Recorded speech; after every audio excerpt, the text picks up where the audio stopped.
Thank you very much, and I need the clicker. Where's the clicker? Sorry. Right. Here it is. Okay, so thank you very much for inviting me. I'm really excited to be here.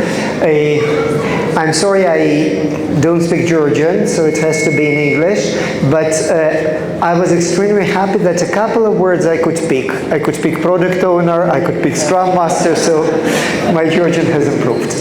All right, so I was given a very short time to talk about a very interesting topic. We all have gone through a lot of Agile, well, I won't put it brainwashing, but a lot of good things about Agile. Now let's talk how does it look in real life in the very big world. So, first of all, let me introduce myself. I'm originally from St. Petersburg. I've spent 12 years in Jerusalem, worked there as a software developer, founded a startup there. Then I moved to India and spent there about 17 years. And this was a very interesting experience. I founded a branch office of a British company there, which grew to like big size, more than 2,000 engineers. Then we got sold to Cisco. My first experience with Agile was like almost in 2001. I'm embarrassed to admit I'm like 35 years in this industry. So and my first attempt with Agile was like, okay, that's interesting. Can it work? It didn't. So, and then in 2012, we got acquired by Cisco, and this is my first transformation case. We were extremely successful, that's why they bought us. And then they told us, instead of hiring more people, you have to cut your costs twice. How can you cut your costs in the market which is growing? So we had to do something completely differently. If I have time, I will tell you a few words about what happened there. But the story, I wrote a book about it. It's both in English and in Russian. And those of you who are brave, I will give you a free copy. Send you in a PDF, for Russian speakers, Russian is better because it's still my native language, like it or not. All right, so we all know Agile looks like a success story. It's the mainstream. Well, we have the first Agilist. I usually refer to Jesus Christ because this is Matthew 6:34. This is what he said. Napoleon was also pretty agile, right? There is a famous saying, you first engage into the fight and then you figure it out. Like, sounds agile. 70% of companies are using Agile, so like silver bullet. It works until it doesn't. So these are the data from the real world. So more than 84% of organizations that say they implement Agile, they themselves admit that their Agile is not mature. When it comes to transformation, and this is what I do for living, I forgot to mention I work for the last 5 years with EPAM, leading the transformation lab. So most of the transformations, they don't fail, but they fail to achieve the desired outcome. So you do it for the reason, you don't change your organization in order to be agile or whatever. You do it because you want to achieve business outcomes. So from what I've seen, just 5% of transformations are successful. Why? It looks trivial, right? Like, hire a Scrum Master, what's wrong? So Martin Fowler, I mean, most of you know him, one of the gurus of Agile, of software development. He basically says, reality is troubling because what is done is, well, it's not visible here, it's faked Agile. And this is the mainstream in the industry. So, why it fails? How to make it work? I wish I had more time. I usually do my sessions very interactive. because it's interesting to ask for your opinion, but I asked for 45 minutes, I was granted 10 minutes, so, you know. Okay, these are the key 5 issues which, like, you don't think about them when you start your Agile journey, right? But these are the things that define your success.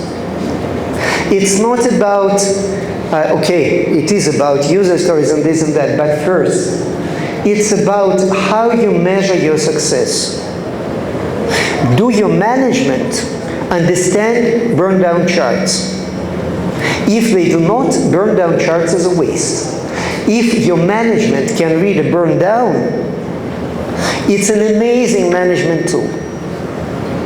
Now, I'm now working with an organization which are, like really now, today, I'm working with a big organization, American organization, which are extremely proud of say-do ratio, basically commitment rate and story points. You know what happens? They commit at the beginning of the quarter to delivering 2,564 story points. What they do? They deliver it. No, it doesn't work like that, because in this case, the metrics become totally useless if you meet 100%, right? So metrics, what you measure in Agile, is one of the key factors of success or failure. The second factor, internal dependencies. Everyone hates to talk about org structure because it's so feely, touchy. Org structure is something you don't touch. Org structure, I claim it, is the main factor of a successful transformation. Why? Because Agile was invented, and I know that because I interviewed one of the guys who signed off the manifest. Right? So Agile was invented in the environment where small teams deliver value. You work in the corporate world where you divide it by front end, back end, middleware, data team, this team, that team. Do realize that it breaks Scrum. You can't deliver the user story when you have to work with 5 teams as internal dependencies. People don't like talking about it because you know what, it's like not convenient, but trust me, one of the key factors. Mini waterfall delivery. So what I see most of the time, we do waterfall under Agile disguise. We have Scrum Masters, Product Owners, story points, user stories, and all this blah, blah, blah. In reality, you deliver it once in whatever months, and then what's the point? It's not Agile, guys. You don't need to have a product owner to do that. You better go to waterfall, it works. I worked for 20 years in waterfall. Yes, Agile is better if it's implemented. Okay, delivery pipelines, this is trivial. Again, I'm working with another company now. Their regression testing takes 2 weeks. Their Scrum cycle is 2 weeks. How can they deliver value within the same sprint? Doesn't work. So delivery pipeline is the major prerequisite to successful Agile, right? And last but not the least, operating model. Agile community, at least in its early days, were like, we will figure it out. You can figure it out when you're one team. If you are working with 4 teams, 10 teams, 100 teams, each team invents their own, it doesn't work because you can't manage it. So, and then all these things lead to the thing which Agile emphasizes so well, culture. Agile culture is based on a very simple thing. Developers understand what they are doing, and without dependencies on other people, other teams, they can deliver value to the end user. If it's broken, you will inevitably live in command and control. Again, there is nothing wrong with command and control, but it's better to be honest and tell, hey, we have Scrum Master, but we also have a technical leader, and this technical leader actually tells people what to do. Not Agile. So, okay. I'll go through a very brief case study. I've prepared 3, but one will probably do. So this was the company with about 300 employees. And they came to us, they said, look, we have all the typical issues, time to market, quality, this, that, but the key issue is time to market, because there are many competitors, they were an innovation company, they couldn't pick the pace.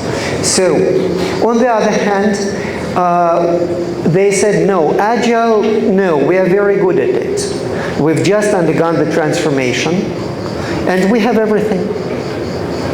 Okay, so we have the cognitive dissonance, as they say, right? If you do everything right, why are your results so poor? So we started with doing an assessment, and then we found out those things that we see probably in 90% of the companies. And this is on the screen. So, no common operating model, delivery pipelines broken, metrics pyramid is not used for making decisions. So metrics is an amazing tool, as we discussed, it could also be a waste, right? So, and frameworks not properly implemented because each team had their own definition of what roles are, what's, you know. So, the culture. The culture stems from structure. This is not trivial. You can't change the culture. If you try to change the culture, as you cannot pull yourself out of the water even if you have hair, you have to do something. So to change culture, the best and probably the only way is to address structural issues. People follow their interests. If you divide people by functional teams, by front end, back end, this and that, and director of this, director of that, they will start fighting. They will start fighting because you are paying them for fighting each other. So, you have to, and this is probably the key message, the key to Agile is to avoid decomposition integration. Every feature that you usually work, we're used to decompose it between front and back end, this director, that director. Doesn't work.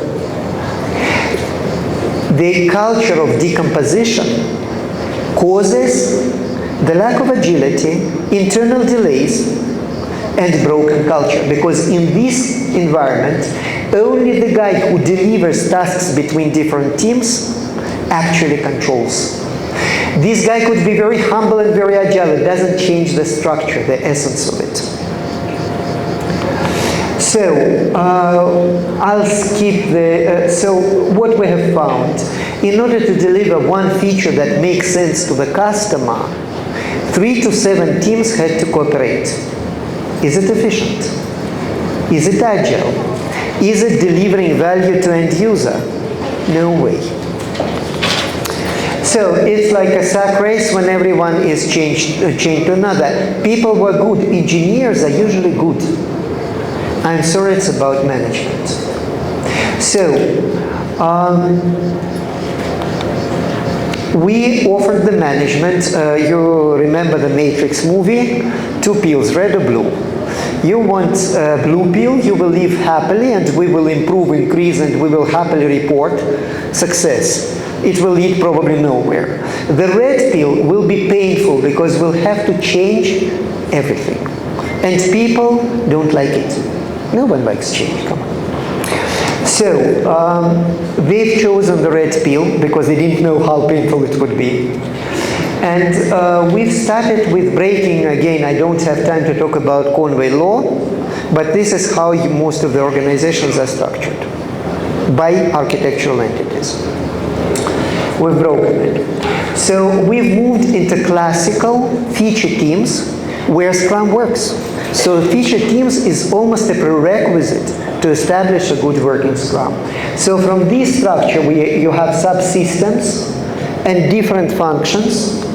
We moved to, again, we did not invent it, classical feature teams, right? So we reshuffled all people in this 300 people organization. This was their org structure before the transformation. Classical subsystems, products, mobile app, whatever, QA architects. These teams got reshuffled. So this was the final structure we've introduced. It's fully vertical. It consists of Scrum teams. That's why Scrum works, right? So, we've introduced internal open source. Why internal open source? Why is it important? Any guesses?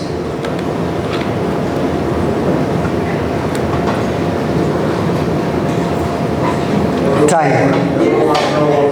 Okay. Yes, so I'm sorry I have to ask something from the audience. Blame me.